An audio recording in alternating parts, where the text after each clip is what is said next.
Bonjour à toutes et à tous, bienvenue donc à ce cours sur la trigonométrie. Alors, premièrement, petite dédicace spéciale pour Mathéo. Merci pour le dessin, tu vois, il trône ici, c'est aussi désormais l'avatar de la chaîne. Donc voilà, merci beaucoup, ça va rester avec un grand plaisir. Donc, la trigonométrie aujourd'hui, donc qu'est-ce que la trigonométrie? On peut découper le mot trigonométrie en 3 morceaux. Tri qui veut dire 3. Gono, ça vient du grec. On le trouve, le suffixe gono, dans les mots comme polygone, pentagone, hexagone. Et donc, polygone, en fait, contrairement à ce qu'on croirait, ça ne veut pas dire côté, ça veut dire angle. Un pentagone, c'est une figure qui a 5 angles. Un hexagone, une figure qui a 6 angles. Évidemment, il se trouve que pour les hexagones, 6 angles, ils ont aussi 6 côtés. Les pentagones ont 5 angles, mais aussi 5 côtés, donc ça se recolle. Et donc, gone veut dire angle.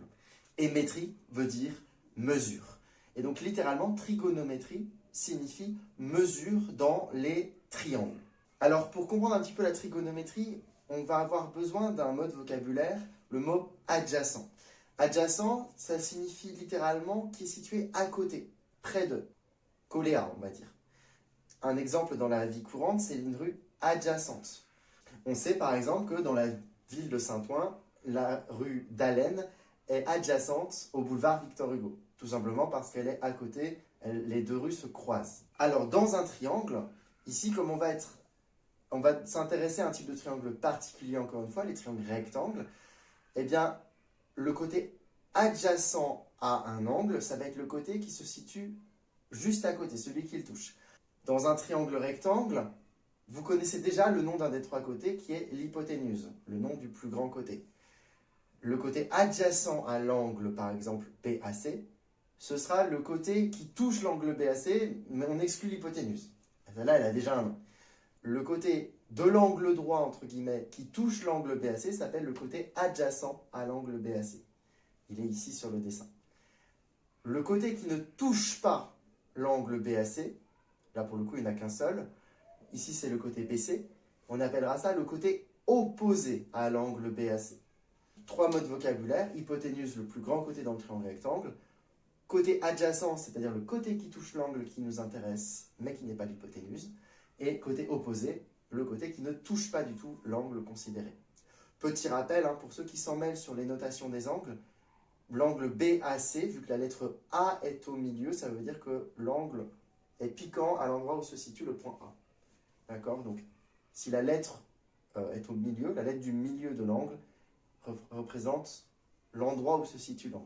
Alors, pour petit entraînement, voilà donc plusieurs triangles. Mettez sur pause et n'hésitez pas à chercher quels sont les mots de vocabulaire qui correspondent à chacun des côtés du triangle par rapport à l'angle qui est indiqué en vert. D'accord? C'est toujours par rapport à l'angle en vert. L'angle droit, on s'en fiche, il est là, mais ce qui nous intéresse, c'est par rapport à l'angle indiqué. Et donc, pour chacun des angles indiqués, mettez en pause et notez le vocabulaire. Allez, faites-le maintenant. C'est important. Pause, pause, pause, et on y va. C'est bon? Alors, j'affiche maintenant les réponses. Donc voilà, par exemple, dans le triangle ABC, le grand côté, c'est l'hypoténuse. Le côté qui touche le petit angle vert en A, c'est le côté adjacent à l'angle BAC. Le côté qui ne touche pas, c'est-à-dire ici BC, est le côté opposé à l'angle BAC. Voilà, de même pour tous les autres, je vous ai mis les exemples. Alors, maintenant qu'on connaît un petit peu plus le vocabulaire du triangle, parlons de fonctions. Le chapitre des fonctions, on le verra plus tard, c'est un autre chapitre, mais j'appellerai quand même fonctions les outils qu'on va utiliser puisque ce sont des fonctions. Donc, première fonction à faire découvrir, c'est le cosinus. Alors, le cosinus, c'est quoi? C'est une machine dans laquelle on entre un angle. On l'écrit donc cos parenthèse angle pour dire qu'on rentre l'angle dans la machine. Ça se lira cosinus de l'angle. Et cette fonction, elle va ressortir un calcul. Si on lui donne un angle quelconque, elle va sortir le résultat du côté adjacent à cet angle divisé par l'hypoténuse du triangle qui va avec. Alors des triangles qui vont avec, il y en a plein, mais vous pouvez prendre n'importe quel triangle qui va avec, qui a l'angle donné. Le cosinus va vous ressortir le résultat de la division côté adjacent divisé par hypoténuse. Petit exemple, par exemple dans le triangle qui est donné ici, calculons le cosinus de l'angle. Alors on a 2 des longueurs qui sont données, Si on regarde, on se demande quel est le cosinus de l'angle en C, et on remarque que le côté adjacent à l'angle en C, c'est-à-dire le côté BC, est donné, et on connaît aussi l'hypoténuse. Et donc, si on veut calculer le cosinus de l'angle en C, même si on ne connaît pas l'angle, c'est pas grave, on peut calculer son cosinus, on sait qu'il va donner le résultat de côté adjacent divisé par hypoténuse. Autrement dit, ici, le résultat de BC divisé par AC, ce qui donne exactement le résultat de 4,25 divisé par 5,69, que l'on va arrondir à environ 0,7469. Voilà. Alors, petit indice, 3 chiffres après la virgule, ça suffit largement. Pas moins, sinon on perd en précision, mais 3 chiffres après la virgule suffit généralement pour ce qu'on veut faire niveau collège. Petite propriété du cosinus, entre le numérateur et le dénominateur, on peut remarquer, entre adjacent et hypoténuse, il y en a toujours un qui est plus grand. L'hypoténuse est toujours plus grande. On peut en déduire quelque chose, c'est qu'on va avoir une fraction avec le dénominateur, le nombre d'en bas, qui est toujours le plus grand. Et donc la fraction, elle sera toujours plus petite que 1. On ne pourra pas avoir un nombre plus grand que 1, puisque pour ça, il faudrait que le numérateur soit plus grand. Et donc, on sait que le cosinus d'un angle est toujours plus petit que 1. En outre, comme c'est une division de 2 longueurs au niveau collège, au niveau lycée, vous étendrez à plus large, mais au niveau collège, c'est juste la division adjacent sur hypoténuse. Et donc, comme c'est une division de 2 longueurs, ça ne peut pas être négatif. Le cosinus d'un angle sera toujours compris entre 0 au minimum et 1 au maximum. Alors, de même, il existe une autre fonction qu'on appellera sinus. Quand on rentre un angle à l'intérieur, elle va ressortir le résultat du côté opposé, cette fois du triangle considéré, divisé par l'hypoténuse, que j'abrégerai en O sur H. Cette fonction, elle aussi, fonctionne de la même manière que le cosinus. La seule chose qui change, c'est côté opposé divisé par hypoténuse. Petit exemple, cette fois, dans le triangle ABC qui est rectangle en B, eh bien, on peut calculer le sinus de l'angle en C. Pourquoi? Parce que l'on connaît le côté opposé, c'est-à-dire le côté AB, et l'hypoténuse, le côté AC. Donc, il suffit de faire la division côté opposé divisé par hypoténuse, et ça nous donne le sinus de l'angle, ici environ 0,6643. De même, on arrondit généralement à 3 chiffres, j'en ai mis un de plus, mais 3 chiffres suffisent. Pour la fonction sinus, cette fois, que peut-on dire de cette fonction? Alors, encore une fois, l'hypoténuse est toujours le côté le plus grand, et donc la fraction sera toujours avec le dénominateur, le nombre d'en bas, le plus grand. Et donc, la fraction sera toujours plus petite que 1. Globalement, comme on est toujours sur une division de nombres positifs, le résultat sera toujours plus grand que 0, mais plus petit que 1, donc le sinus d'un angle est toujours compris entre 0 et 1. Enfin, je termine avec la tangente, la troisième machine, la troisième fonction. Elle aussi, quand on rentre un angle, elle fait un calcul, une division, elle donne le côté opposé divisé par le côté adjacent à l'angle considéré dans le triangle. La tangente est presque comme les deux autres, au niveau calculatoire, c'est la même chose. Il y a une toute petite différence que vous allez voir à la fin. Petit exemple de calcul de tangente. Ici, toujours notre angle en C. On sait que le triangle a un côté adjacent qui vaut 2,14 et un côté opposé qui vaut 3,63. Donc la tangente de l'angle, tangente de C, j'écris en parenthèse C, est égale, j'écris la formule, côté opposé divisé par côté adjacent. Le côté opposé c'est AB, le côté adjacent c'est BC, donc j'écris égal AB sur BC. Et après, je remplace AB par 3,63 et BC par 2,14. On fait le résultat de la division, on arrondit et on trouve environ 1,696. Alors là, on remarque une chose intéressante, ce n'est pas plus petit que 1. La tangente, cette fois, n'a pas forcément le numérateur ou le dénominateur qui est plus grand. Parfois, c'est l'opposé qui est le plus grand, parfois c'est l'adjacent qui est le plus grand. Et donc, ce n'est pas forcément plus grand ou plus petit que 1. La tangente, ça va dépendre. En tout cas, au niveau collège, on est toujours sur des divisions de nombres positifs, puisque opposés et adjacents sont des longueurs. Et donc, on sait que la tangente est toujours plus grande que 0. Par contre, ça peut aller jusqu'à l'infini en termes de taille. Donc, on sait juste que la tangente d'un angle est entre 0 et plus l'infini. Pour se rappeler les trois formules, pour éviter de s'en mêler entre les formules, il existe un moyen mnémotechnique qui s'appelle casse-toi. On pense en l'entendant à casse-toi, qui évidemment n'est pas très poli, et ça nous permet de se rappeler les trois formules. Ca-so-toi. Alors, K, ça veut juste dire que le cosinus égale à adjacent divisé par hypoténuse. So, ça veut juste dire que le sinus est égal à l'opposé divisé par l'hypoténuse. Et TOA veut juste dire que tangente de l'angle est égale à opposé divisé par adjacent. Voilà le moyen de se rappeler des trois formules. Alors, je passe à la partie 6. Ne vous étonnez pas si la partie simple qui a été sautée, c'est des parties bonus qui font le lien entre sinus, cosinus et tangente via des formules que vous verrez en fait au lycée. Le sinus, le cosinus et la tangente, la trigonométrie en général, nous permet de calculer une longueur dans un triangle rectangle lorsque l'on connaît un des côtés du triangle rectangle et un des angles qui n'est pas l'angle droit. Jusque-là, avec le théorème de Pythagore, on pouvait calculer un troisième côté dans un triangle rectangle à condition de connaître deux autres côtés du triangle rectangle. Ici, on n'a pas besoin de deux côtés, il suffit d'un côté et un autre angle que l'angle droit. Par exemple, on aimerait ici calculer dans ce triangle la longueur de AC. La méthode est la suivante.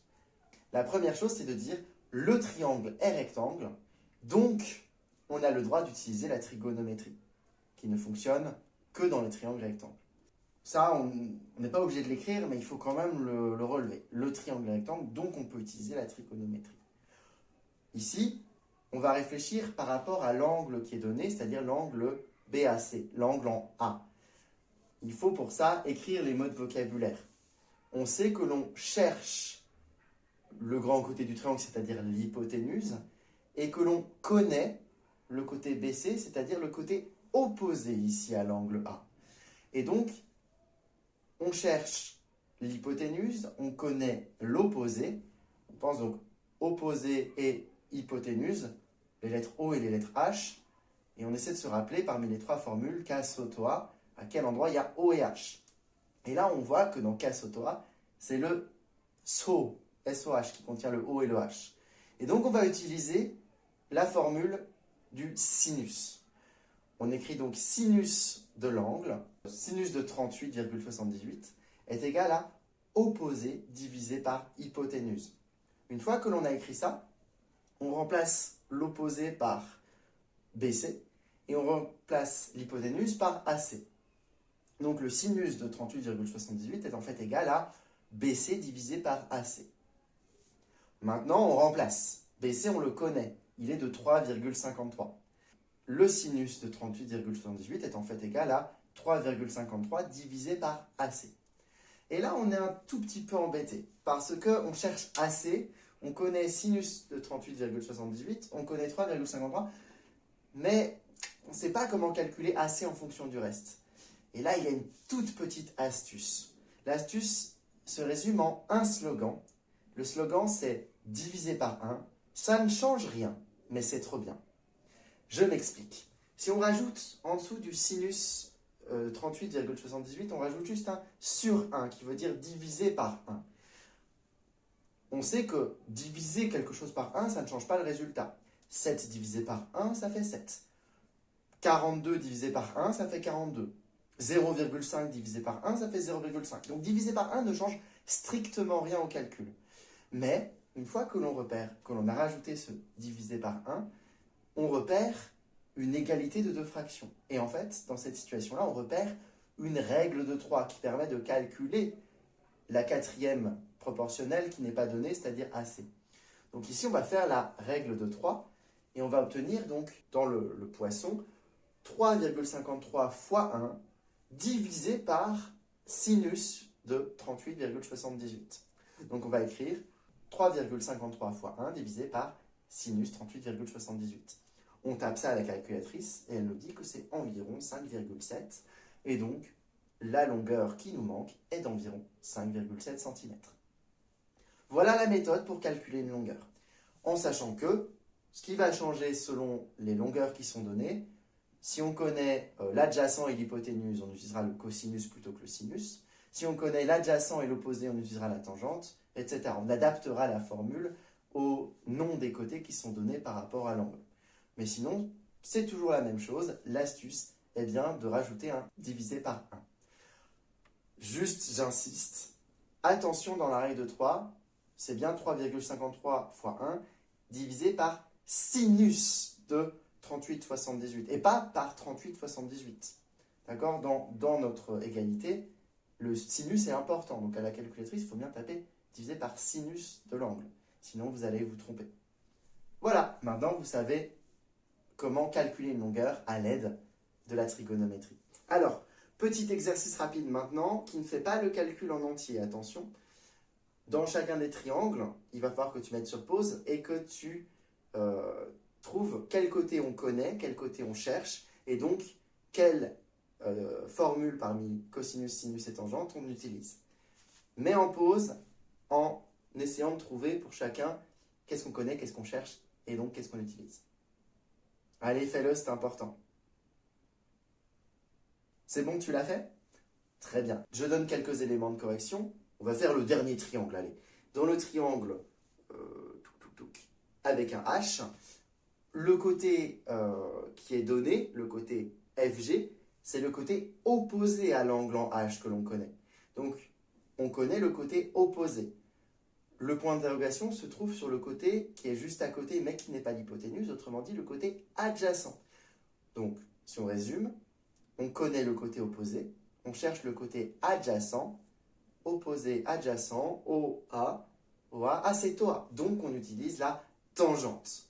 Bien sûr, il faudra après écrire tangente de l'angle donné égale opposé divisé par adjacent est égal à 3,4 divisé par FH et après rajouter le sur 1 en dessous de tangente de l'angle et faire la règle de 3. Maintenant, vous savez comment utiliser la trigonométrie pour calculer des longueurs.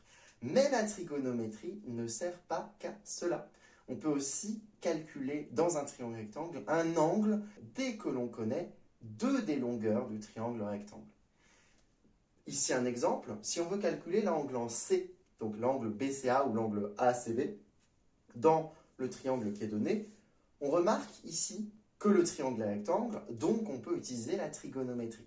On connaît ici le côté BC, qui est le côté adjacent à l'angle. On connaît aussi le côté AC, qui est l'hypoténuse. Adjacent, hypoténuse, AH. Dans cas sautois, c'est le cas. On va utiliser le cosinus. Donc ça va nous permettre de calculer l'angle.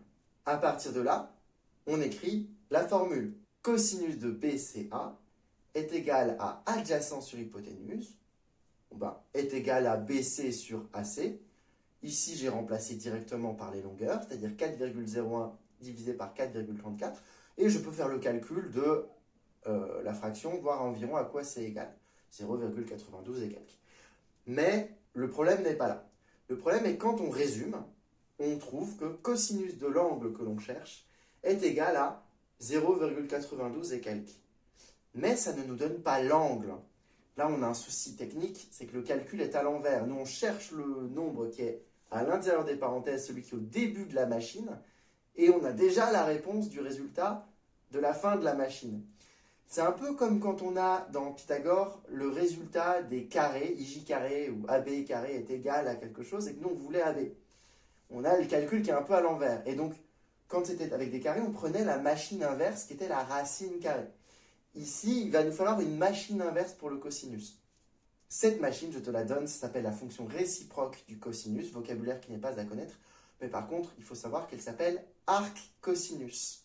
Elle se trouve sur ta calculatrice. Tu appuies sur seconde, puis cosinus, et tu vas voir, ça va te mettre soit un arc cos, soit un cos moins 1. Dans tous les deux cas, ça veut dire la même chose, ça veut dire la fonction inverse, la machine inverse du cosinus. Cette machine inverse, quand tu lui rentres le résultat du calcul, elle va te redonner l'angle de départ. Ici, on écrira à la calculatrice et sur notre copie, arc cosinus de entre parenthèses 0,92 et quelques est égal, et la calculatrice va nous répondre 22,49 degrés.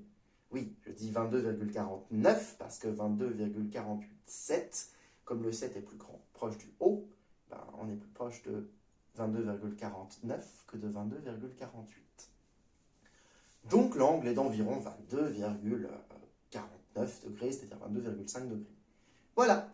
Donc à l'aide de la machine inverse de l'arc cosinus, tu peux calculer un angle si tu connais deux des côtés. Pour le début de l'exercice, tu remarqueras que c'est exactement les trois premières lignes, exactement comme pour calculer une longueur. La seule chose qui change, c'est l'utilisation du arc cos. Bien sûr, on peut, si jamais la formule est avec du sinus, utiliser l'inverse du sinus qui sera l'arc sinus. Et si c'est avec des tangentes, l'inverse de la tangente qui sera l'arc-tangente. Voilà, tu sais maintenant calculer une longueur, mais aussi calculer un angle à l'aide de la trigonométrie. Maintenant, juste un petit entraînement pour terminer en beauté par rapport au sinus et arcsinus, cosinus et arccosinus, tangente et arctangente. Juste pour faire le point. Quand vous voyez cos de IKL égale 0,845, on remarque que l'on demande le début, on connaît déjà le résultat, on remarque que le calcul est à l'envers, et donc c'est là qu'on utilise arccosinus. On écrira l'angle IKL est égal à arccos de 0,845. Ça, vous le tapez à la calculatrice, et la calculatrice va vous donner l'angle exact, enfin approché plutôt, qui correspond. Entraîne-toi maintenant juste sur ces exercices-là à trouver l'angle en degrés, et je t'invite à arrondir à 2 chiffres après la virgule, en sachant que si on ne te dit jamais rien, arrondi à 3, c'est sûr. Ici, on demande à 2. Alors, vas-y, fais-le. Au moins la première ligne, les 3 premiers cas.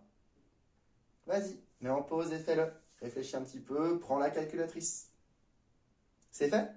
Alors, je te donne quelques éléments de correction. Donc, pour le premier, cosinus de IKL égale 0,789. Bon, ben, on cherche IKL. IKL est en fait arccosinus de 0,789. On appuie sur la touche seconde de la calculatrice et cos pour obtenir arccosinus. On range le 0,789 et on trouve l'angle qui est demandé. De même pour le sinus de VDM. Sinus de VDM égale 0,124. Le calcul est à l'envers, donc VDM est en fait égal à arcsinus de 0,124. On tape à la calculatrice, touche seconde, touche sinus, ça va nous donner l'arcsinus. On met 0,124 dans les parenthèses, on ferme, on fait le calcul et l'angle vous est donné par la calculatrice. Enfin, pour la tangente, tangente de RIZ égale 0,750. Le calcul est encore une fois à l'envers. Si on veut RIZ égale arc-tangente de 0,750. Tu appuies sur la touche seconde de ta calculatrice, puis la touche tangente. Ça va te proposer l'arc-tangente. Et on rentre le 0,750, on ferme la parenthèse, on exécute, et on trouve l'angle demandé. Voilà, globalement. Tout ce qu'il y a à faire à partir de maintenant, c'est s'entraîner, c'est-à-dire refaire les méthodes pour calculer un angle et les méthodes pour calculer une longueur en boucle sur plusieurs exercices. C'est la seule façon de ne pas s'en mêler. Bien sûr, ne vous trompez pas sur le vocabulaire, ne vous trompez pas sur qui est l'adjacent, qui est l'opposé, sinon l'exercice devient tout faux dès le début. Entraînez-vous bien là-dessus. Bon courage!